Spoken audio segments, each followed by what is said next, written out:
Hello, welcome back all of you. My name is Prachi Soni. I'm from Gyandeep Senior Secondary Public School, Shkohabad.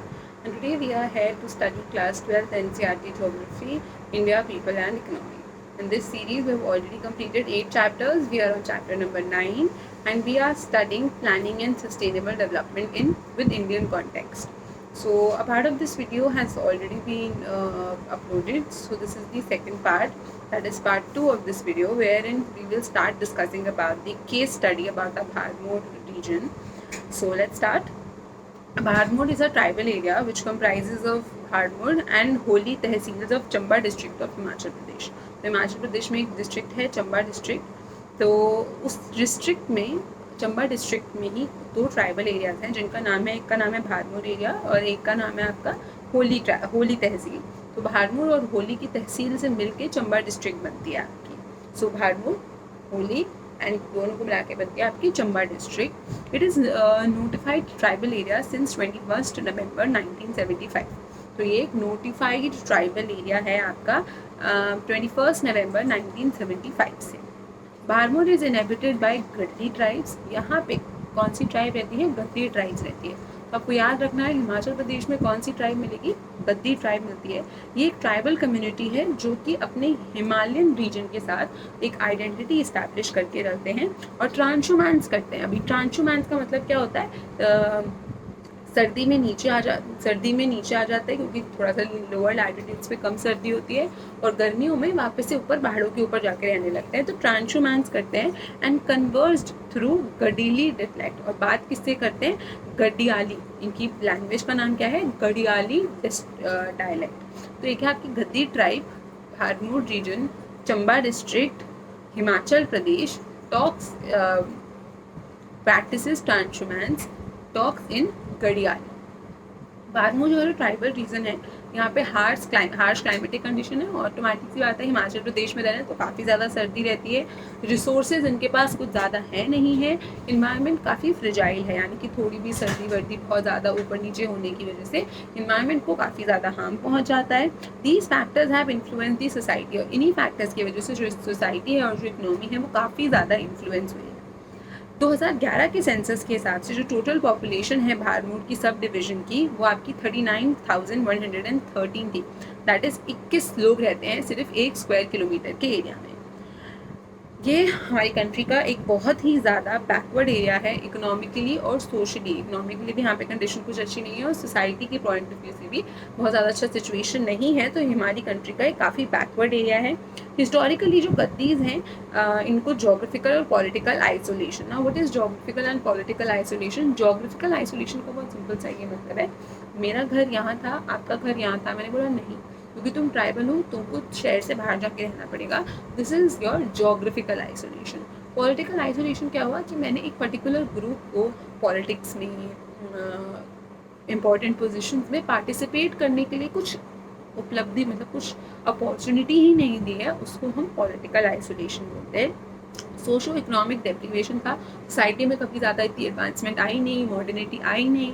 क्योंकि modern नहीं हुए तो new business idea economy को भी अपना अच्छा नहीं कर पाए.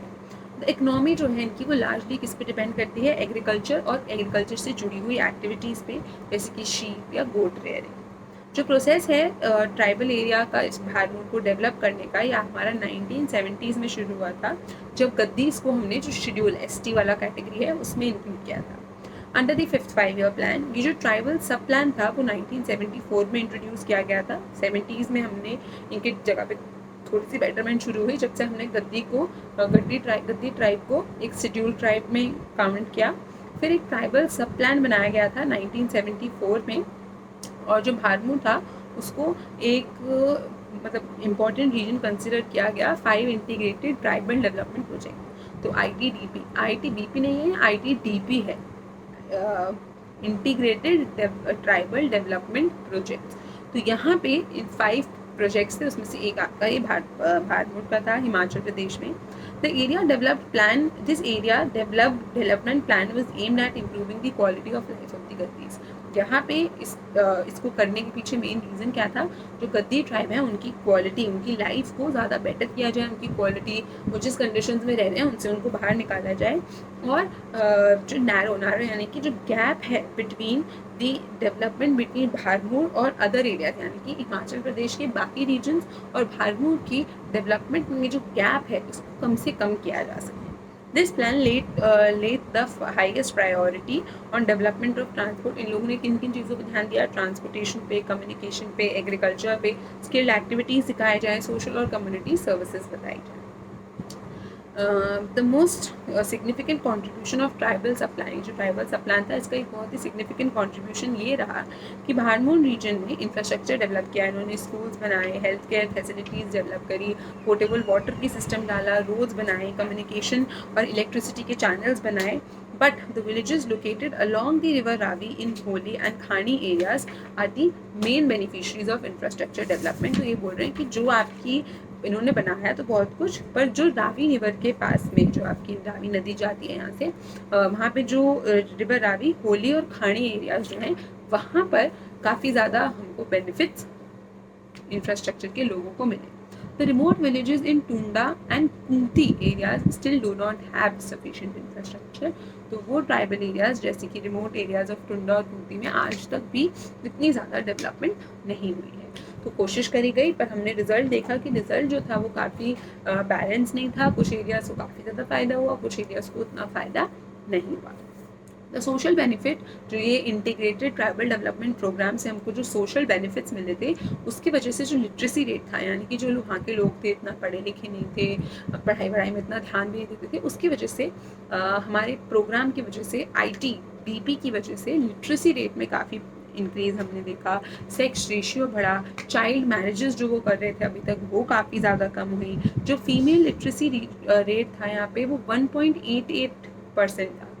आप सोच रहे हो 100 में से 2 लड़कियां मिनिमम पढ़ी होती थी, वो 2011 में 65% हो गया, which is wonderful. The difference between mails and females in literacy level, और जो मेल्स और फीमेल यानी कि मेल ज़्यादा पढ़े लिखे और फीमेल जिसको हम जेंडर इनइक्वालिटी बोलते हैं, ये भी काफ़ी ज़्यादा कम हुआ. Traditionally Gaddi had subsistence agriculture come pastoral economy having emphasis on food grains and life stock production. यानी कि पहले ये लोग एग्रीकल्चर और उससे जुड़ी हुई एक्टिविटीज़ में ज़्यादा जुड़े हुए रहते थे.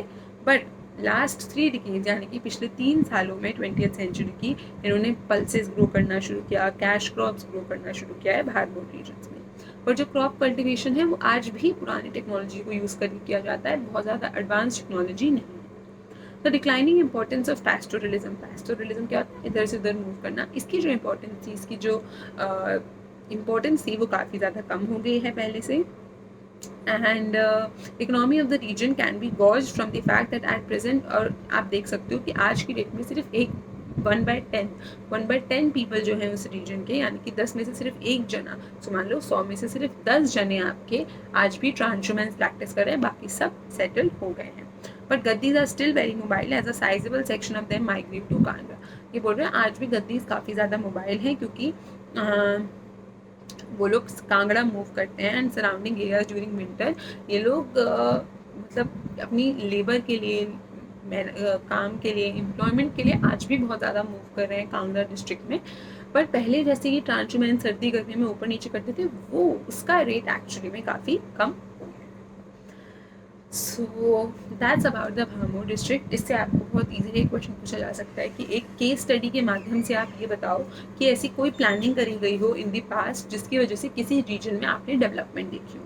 तो फिर आप भामोर का एग्जाम्पल ले सकते हो. You will start with its location, कि कहाँ पे लोकेट करता है और रीजन क्या है, क्यों लोग इतने ज़्यादा ट्राइब खराब मतलब पूरी स्थिति में है, फिर कब से जब इनको शेड्यूल ट्राइब रिकोगनाइज कर लिया गया, जब इंटीग्रेटेड ट्राइबल डेवलपमेंट प्रोग्राम लाया गया 5th 5-year प्लान के अंडर, तब इनके लिए डेवलपमेंट करना शुरू किया गया. इस डेवलपमेंट में कोशिश करी जाती थी कि इनके ट्रांसपोर्ट नेटवर्क, कम्युनिकेशन नेटवर्क को बेटर किया जाए. जो रावी रिवर नदी के किनारे जो जगह थी उनको थोड़ा ज़्यादा बेनिफिट हुआ. कुछ जगह जैसे टुंडा और कुंती काफ़ी ज़्यादा बेनिफिट नहीं ले पाई, बट अगर हम socio economic point of view से देखें तो काफ़ी ज़्यादा चेंजेस आए हैं। लिटरेसी रेट में काफ़ी ज़्यादा इंक्रीज़ आया, जेंडर इक्वालिटी कम हुई है, सेक्स रेशियो बेटर हुआ है पहले से, और यहाँ के लोग जो पहले बहुत ज़्यादा पेस्टोरलिज्म में यकीन करते थे वो कम हो गया है। आज भी एम्प्लॉयमेंट के लिए बाहर जाके काम कर रहे हैं, but more or less they are settled now. So that was your Bharmour का case study. Moving on to sustainable development. Sustainable development का एक बहुत सीधा साधारण सा डेफिनेशन होता है जो हम काफ़ी लाइक फिफ्थ क्लास से पढ़ते हुए आ रहे हैं, दैट आप रिसोर्सेज को इस तरीके से यूज़ करो कि the utilization of resources in such a way that the upcoming generations or the future generations have plenty of it to use again and again, and they do not fall short of anything. So the term sustainable development क्या है? The term development is generally used to describe the state of particular society and process of changes experienced by them. तो development को क्या किस लिए use किया जाता है? एक particular group के लिए यूज़ किया जाता है जिनमें पहले कुछ और था, अब कुछ और है, तो हमने बोला अच्छा डेवलपमेंट हो गई है।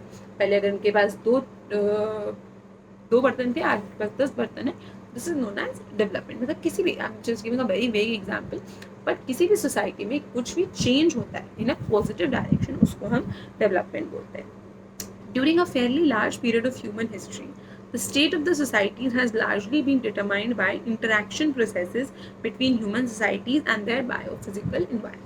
ये चीज़ हमने ह्यूमन ज्योग्राफी के फर्स्ट चैप्टर में पढ़ी थी कि काफ़ी समय तक जो पूरी लाइफ थी, जो पूरी सोसाइटी थी, जो पूरा ह्यूमन हिस्ट्री हमारी रही है, वो कैसे किस पे डिपेंडेंट रही है? ह्यूमन और इन्वायरमेंट के बैलेंस पे। इन्वायरमेंट हावी पड़ा तो ह्यूमंस खत्म हो गए, ह्यूमंस भारी पड़ रहे हैं तो अब इन्वायरमेंट खत्म होने के, मतलब काफ़ी हार्म होने के कगार पे है।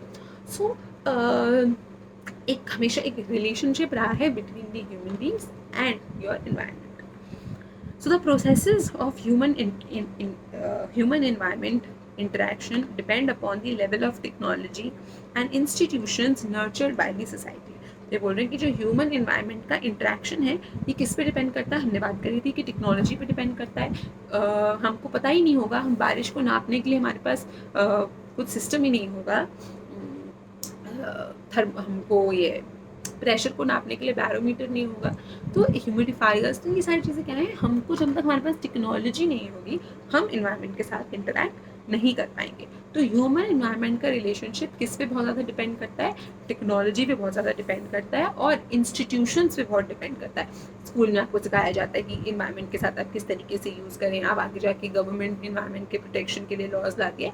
सो इंस्टीट्यूशनल और टेक्नोलॉजी दोनों चीज़ें मिल के ह्यूमन और नेचर के रिलेशनशिप को स्ट्रेंथन करती हैं या एक डायरेक्शन देती है। The momentum thus generated in return has accelerated technological progress and transformation and creation of societies.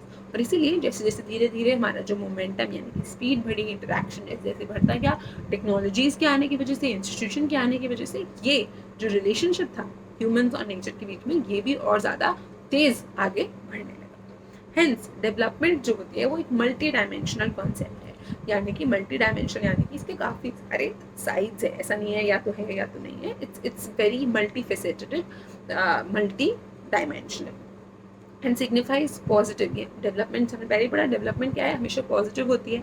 Irreversible transformation, irreversible transformation यानी कि अगर आप एक बार डेवलप हो जाते हो तो आप वापस से बुरी दशा में नहीं आ सकते हो। दिस कैन बी चैलेंज्ड, जैसे कि कोविड से पहले हमने काफ़ी ज़्यादा डेवलपमेंट करी थी, हमने एक्चुअली नहीं, जो कोविड की वजह से ख़राब हुई वो हमारी ग्रोथ ख़राब हुई थी।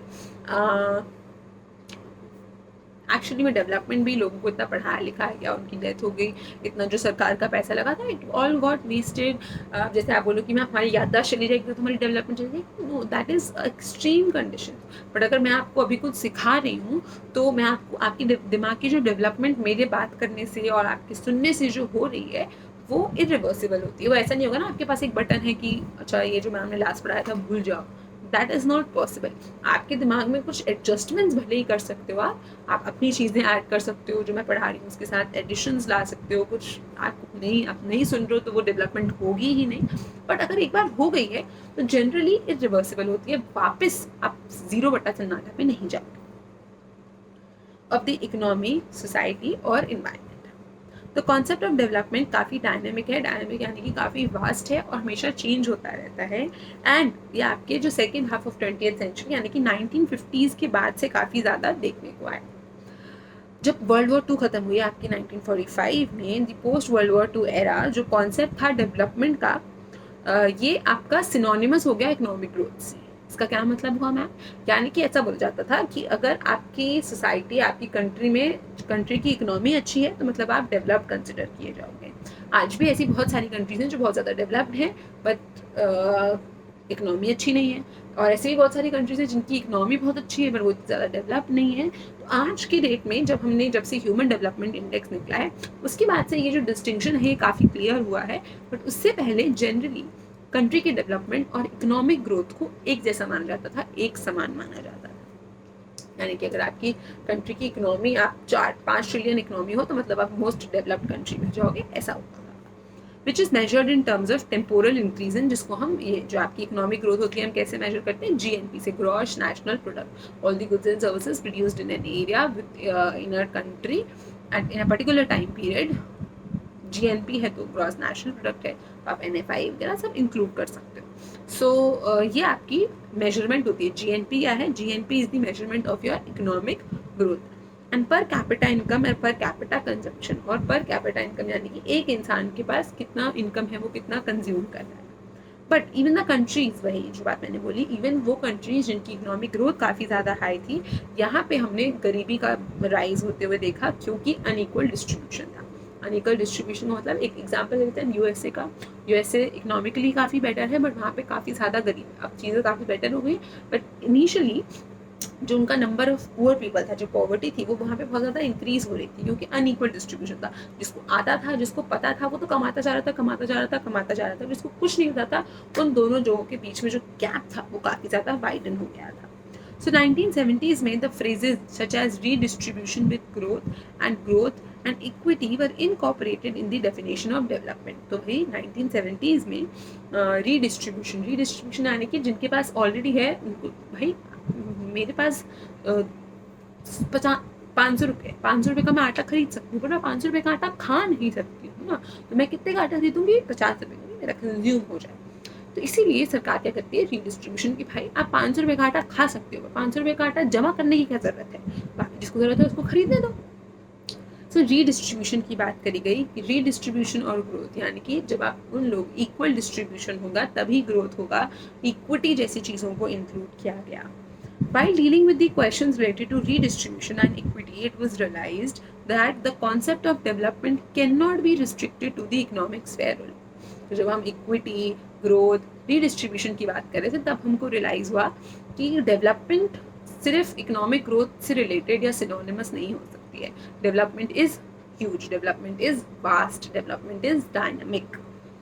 It also includes the issues जैसे कि वेलबींग आपकी इंप्रूव हो रही है, आपका स्टैंडर्ड ऑफ लाइफ कैसा है, हेल्थ की अवेलेबिलिटी है नहीं है, एजुकेशन की है कि नहीं है, पॉलिटिकल और सिविल राइट्स मिल रहे हैं आपको या नहीं मिल रहे हैं। अब ये सब इकोनॉमिक ग्रोथ से तो डिसाइड होगा नहीं ना, ऐसा तो होगा नहीं क्योंकि आप 100 रुपये कमाते हो इसलिए आपको 2 ही राइट्स मिलेंगे और क्योंकि मैं 500 रुपये कमाती हूँ तो मेरे पास 10 राइट्स होंगे।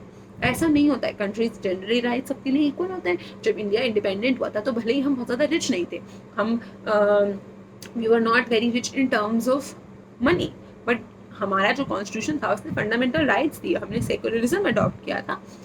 हम पाकिस्तानी कंपैरिजन में तो काफ़ी अच्छे थे ना। अगर पाकिस्तान कम से कंपेयर किया जाए तो हमारी डेवलपमेंट वाज बेटर क्योंकि हमने राइट्स दिए। पाकिस्तान में बहुत सारी ऐसी कंट्रीज हैं जो आज भी अपने सिटीजन्स को राइट नहीं देती, इक्वल राइट्स नहीं देती। इंडिया ने दिया। अभी आप चलो सऊदी अरेबिया और इंडिया की इकोनॉमी कंपेयर करते हैं, Saudi Arabia is very rich compare to India but they do not have rights and we have rights. तो डेवलपमेंट क्या है? डेवलपमेंट इज लोगों का सुधार, लोगों की वेलबींग भी होनी चाहिए, उनकी लोगों के दिमाग की वृद्धि भी इक्वली इम्पॉर्टेंट होती है। So 1980s में the development emerged as a concept encapsulating widespread improvement in social as well as material well-being in the society. तो आपके 1980s में जो डेवलपमेंट एक कॉन्सेप्ट है वो कुछ इस तरीके से हुआ कि सोशल पैरामीटर्स को भी बेटर होना ज़रूरी है एज वेल एज जो मटेरियल यानी कि पैसा है उसकी बढ़ोतरी भी, यानी कि दोनों चीज़ों का इंक्रीमेंट, दोनों चीज़ों में डेवलपमेंट इज नेसेसरी तभी उसको आप डेवलपमेंट कंसिडर करोगे। सिर्फ इकोनॉमी, सिर्फ पैसा ज़्यादा होने से, बोलते हैं ना पैसा ज़्यादा होने से इंटेलिजेंट नहीं हो जाती, पढ़ाई लिखाई नहीं कर लोगे। तो इसीलिए development is not synonymous to money, it is synonymous to your natural wellbeing कैसी है। The notion of sustainable development emerged in the wake of general rise in the awareness of environmental issues in the late 1960s in Western world. तो ये जो western countries थी, यहाँ पे environment को protect करने का, जो इन्वायरमेंट की कंडीशंस, क्लाइमेट चेंज, ये सारी जो चीज़ें थी, इश्यूज थे, काफ़ी ज़्यादा फैलने लगे। तब जाके लोगों के मन में ये सस्टेनेबल डेवलपमेंट का कॉन्सेप्ट आया। It reflected the concern of people about undesirable effects of industrial developments on the environment. ये क्यों आया? लोगों को रियलाइज हुआ कि इंडस्ट्रियल डेवलपमेंट की वजह से, इंडस्ट्रीज के बढ़ने की वजह से इन्वायरमेंट पे काफ़ी ज़्यादा हार्मफुल इफेक्ट्स पड़ रहे हैं। The publication of the population bomb, एक जर्नल का नाम है पॉपुलेशन बॉम्ब, डेरिक ने करा था ये 1968 में, and the limits to growth by Meadows and others in 1972, इन्होंने कंसर्न अपना रेज किया the level of fear among environmentalist, यानी कि जो इन्वायरमेंटलिस्ट हैं, वो लोग जो इन्वायरमेंट को सेव करने के लिए जी जान लगा देते हैं, उनके दिमाग में ये बहुत ज़्यादा टेंशन है, कंसर्न्स हैं। एंड पीपल इन मतलब इन्वायरमेंटलिस्ट इन पर्टिकुलर का मतलब खासकर कि environmentalist as well as public in general, सबको थोड़ा बहुत था, बट इन्वायरमेंटलिस्ट को बहुत ज़्यादा था। This sets of scenario for the emergence of new method, और इसी के बाद एक नया मेथड ऑफ डेवलपमेंट की बात करी गई, जिसको हम क्या कहते हैं, sustainable development. Concerned with the growing opinion of the world community in the environmental issues, जो यूनाइटेड नेशन ने अपना एक world commission on environment and development set किया, Norwegian prime minister Gro Harlem Brundtland ने इसको हेड किया था। The commission gave its reports, Brundtland report बोलते हैं, आज भी रिलीज होती है ये, जिसको आर कॉमन फ्यूचर बोलते हैं, 1987 में। द रिपोर्ट डिफाइन करती है सस्टेनेबल डेवलपमेंट क्या है, development that meets the needs of the present without compromising the ability of future generation to meet their own needs। वही चीज़ जो मैंने आपको एकदम स्टार्टिंग में बताई थी, सस्टेनेबल डेवलपमेंट एक ऐसी डेवलपमेंट है जिसमें जो आज की जनरेशन है वो इस तरीके से अपनी रिक्वायरमेंट, अपनी नीड्स को फुलफिल करे कि जो आगे आने वाली जनरेशन है उनको किसी तरीके का कॉम्प्रोमाइज़ नहीं करना पड़े। Sustainable development take care of ecological, अगर आप सस्टेनेबली डेवलप करोगे तो आपकी इन्वायरमेंट, आपकी सोशल एस्पेक्ट्स, आपके इकोनॉमिक एस्पेक्ट्स, सब पर ध्यान रहेगा प्रेजेंट टाइम में। And please for conservation of resources, और ये जो सस्टेनेबल डेवलपमेंट देंगे गुहार लगाती है कि प्लीज़ इन्वायरमेंट पे ध्यान दो, रिसोर्सेज को इस तरीके से यूज़ करो कि फ्यूचर जनरेशन को कुछ प्रॉब्लम ना हो, उनके पास भी ये रिसोर्सेज अवेलेबल रहे। It takes into account the development of whole humankind which have a common future। ये जनरली एक पूरे ह्यूमन काइंड की बात करती है, जहाँ पे सब तभी बढ़ पाएंगे जब आप रिसोर्सेज आगे लेके जाओगे। आप सारे रिसोर्सेज खा जाओगे तो कल को आपको भी तो खाना चाहिए ना। So that is one thing, that's it for today. अभी केस स्टडी बचाए जो कि हम कल करेंगे, and then we will be talking about किस तरीके से हम सस्टेनेबल डेवलपमेंट को प्रमोट कर सकते हैं। So thank you for coming, thank you so much for joining the session, I am glad that you are here, and please do hit the like button, leave your comments, compliments, suggestions, any doubts, any queries in the comment section if you have, and goodbye, have a nice day.